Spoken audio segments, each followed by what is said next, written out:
The U.S. Supreme Court is considering a case that could make it harder for the federal government to seek injunctions when it suspects a company of interfering in unionization campaigns.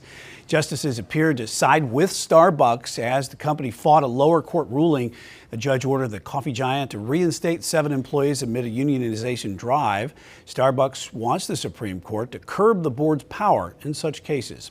Queen City News Chief Legal Analyst Khalif Rhodes joins us now. And Khalif, I learned something again about you today. You're a former union organizer. You wear so many different hats, but what's your take on this case? I have had the opportunity to wear some crazy hats, and I can say even before I became an organizer, I got my start in organizing because we helped unionize my actual shop that I work for. I work for a healthcare company, and all these folks with high educations were getting really paid low, and so I reached out to the organizers and was like, hey, help me figure this out. That kind of sparked my career into union organizing. What I can say is that I've argued in front of the National Labor Relations Board, the NLRB, extremely powerful organization, and that's at the center of the conversation today. What they're saying is, yes, the Constitution gives them the power to investigate. It gives them the power to make rules and decisions, but does it give them the power to instruct or at least seek a court to reinstate a person when they're employed?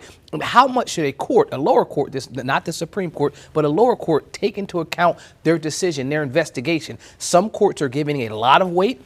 Some courts are not giving any weight. And what the justices argued is that we need uniformity. We need a structuredized system. And this is across the board. Both conservative and liberal justice all said the same thing.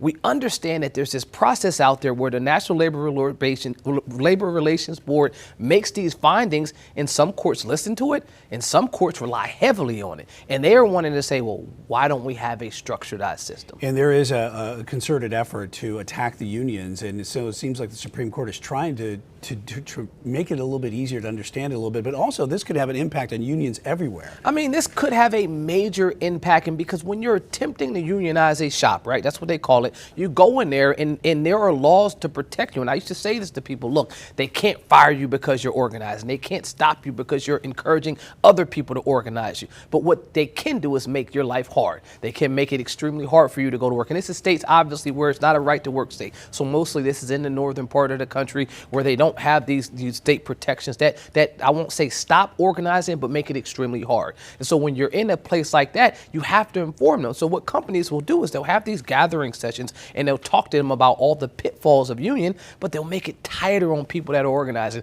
The NLRB is there to protect you in situations like that. Starbucks is saying, hey, we didn't fire them because they organized. We fired them because they violated our corporate policy. And they're saying, look, we're not even saying that we're anti-organizing. If you want to organize your shop, go ahead and do it. 600 plus locations within the Starbucks family has already organized. And so they are sitting to the table and saying, we recognize in certain parts of the country, our employees want to do that. But we don't want to say we have to take a person back just because they violated our laws, our rules. We didn't fire them for what you guys are saying we've done. Yeah, Starbucks is okay with the constitutionality of this, but we'll see what the Supreme Court says, and we'll learn about that. Okay, probably. To a limit. To a limit, yeah. And we'll see probably late June, July. Late June for sure, because this one I think is already wrapped up. I think today all of them say send this back and give them some guidance. Got it. All right, Chief Legal Analyst Khalif Rhodes, former union organizer here as well.